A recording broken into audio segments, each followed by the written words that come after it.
Not one German soldier ever broke through the Maginot Line. 6 weeks of war, and the most mocked fortress in military history held every single time the Germans tested it directly. And yet France still lost. Paris fell, the government surrendered within 6 weeks.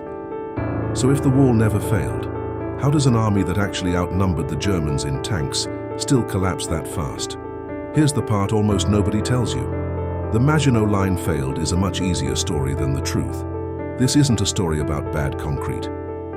It's a story about a 50-mile gap in a forest nobody thought needed defending, and a French high command too slow to close it once the mistake became obvious. That's the myth we're taking apart today. To understand why France built this thing, you have to go back to World War I and specifically to a single word: Verdun. France lost roughly 700,000 men defending that one stretch of ground, and an entire generation of French leaders walked out of that war, convinced the next one had to be fought differently. Never again could France afford to bleed out its young men, defending open fields with rifles and barbed wire. So in the late 1920s, under War Minister André Maginot, France began building one of the most ambitious defensive projects in human history: a chain of underground fortresses, retractable gun turrets, tank traps, and connecting tunnels running along the German border, engineered to withstand almost anything an enemy could throw at it. Here's the detail almost nobody remembers. The Maginot Line was never designed to make France invasion-proof. Its actual job was much smarter and much more limited than that. It sealed off the direct German border, the shortest and most obvious invasion route, so that France's most valuable industrial region, Alsace-Lorraine, would be protected immediately without tying down huge numbers of troops there.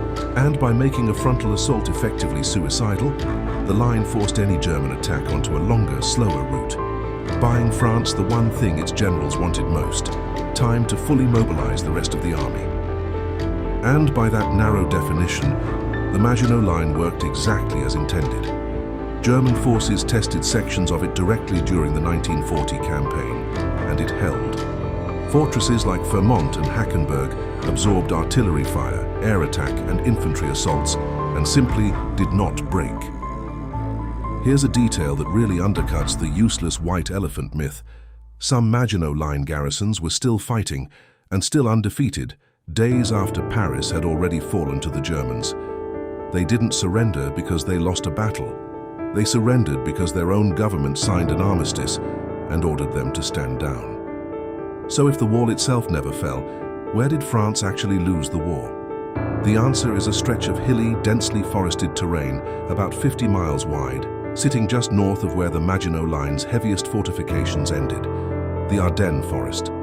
French military planners had studied this terrain for years and reached a confident conclusion. The Ardennes was too dense, too hilly, and had too few usable roads to support a major mechanized offensive. Tanks, they believed, simply could not move through it in force, and certainly not fast enough to matter. That single assumption turned out to be the most expensive mistake of the entire campaign, because France's actual war plan, known as the Dial Plan, was built entirely around that assumption. When war came, the French High Command intended to rush its very best, most mobile divisions north into Belgium to meet the German army on favorable open ground, expecting the main German blow to arrive through the Low Countries, just like it had in 1914. That meant the hinge point of the entire French line, the Ardennes sector connecting the Maginot Line's northern end to the Belgian frontier, was left defended by some of France's weakest and least experienced reserve divisions. These were reserve formations, thinly equipped and barely trained, holding the one sector where the entire war would actually be decided. There is also another piece of this myth worth clearing up right here, because it surprises almost everyone. France was not short on tanks. At the start of the campaign, France actually fielded roughly 3,000 tanks to Germany's roughly 2,700, and several French designs like the Char B1 and the Saumur S-35 were more heavily armored than anything the Germans had in service. The problem was never numbers or even quality of equipment. It was doctrine. French tanks were scattered in small packets across infantry divisions to support slow, methodical advances, while German tanks were massed together into concentrated panzer divisions, built to punch through a single point and keep moving without stopping to consolidate. The Germans didn't win with better tanks. They won with a completely different idea of what tanks were for. The Germans, meanwhile, had completely reworked their invasion plan around exploiting the Ardennes Gap directly. This was the brainchild of General Erich von Manstein, and it's often called the Manstein Plan, or the Sickle Cut. Instead of repeating the 1914 route through Belgium that France expected, the main German armoured spearhead, led by commanders like Heinz Guderian, would punch straight through the supposedly impassable Ardennes, cross the Meuse River, and drive hard for the coast, cutting off the Allied armies that had just rushed into Belgium from behind them. On May 13, 1940, German panzer divisions reached the Meuse River at Sedan, and this is where the real disaster begins. French defences there were thin, poorly prepared, and lacked the mobile armoured reserves needed to counterpunch a breakthrough immediately. German combat engineers ferried tanks across the river under covering airstrikes from Stuka dive bombers, and within about 48 hours, France's entire defensive line at its weakest point had simply come apart. This was not the Maginot Line failing. This was a gap the French themselves had left and gambled on the Germans never finding. What made the breakthrough truly catastrophic wasn't just the crossing itself, it was what happened, or rather didn't happen, in the days after.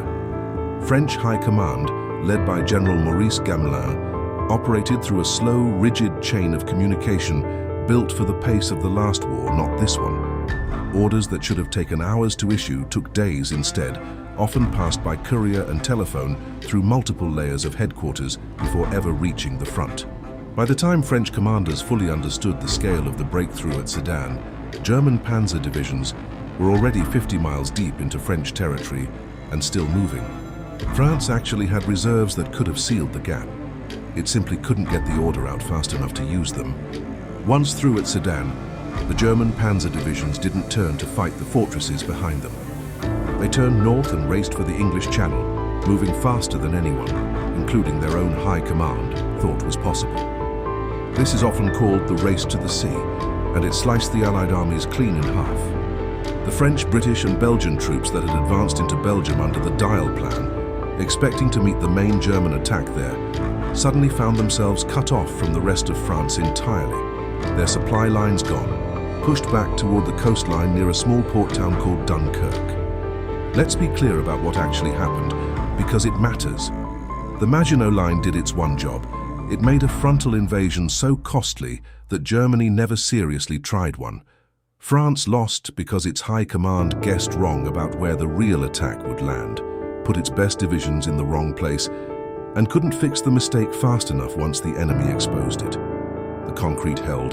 The plan built around it did not. So why does the opposite myth persist? The idea that the wall itself was the failure. Partly because it's simply easier to tell. A useless wall beats a communication and planning failure inside a general staff any day. And partly because it's convenient. Blaming concrete is far less painful for French national memory than examining the decisions of specific generals, several of whom were still alive and politically active for years afterward. The wall made an easy scapegoat. Nobody had to defend it in court or in a memoir.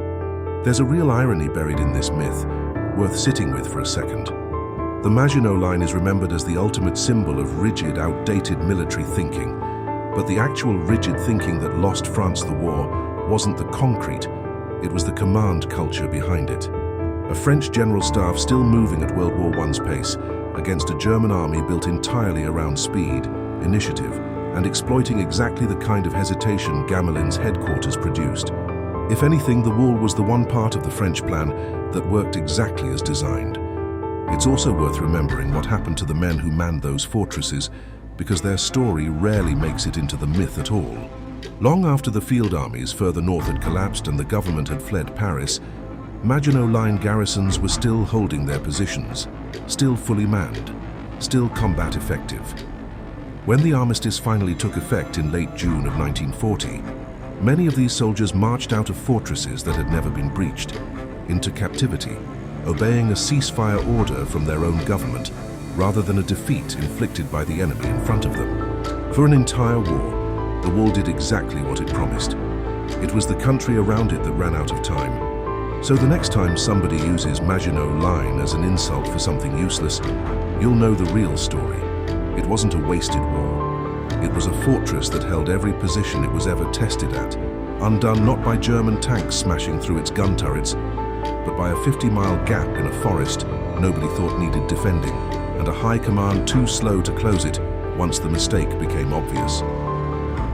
If you want more stories like this, ones where the popular history gets it almost exactly backwards, subscribe and come along for the next one, because this channel has plenty more myths left to take apart.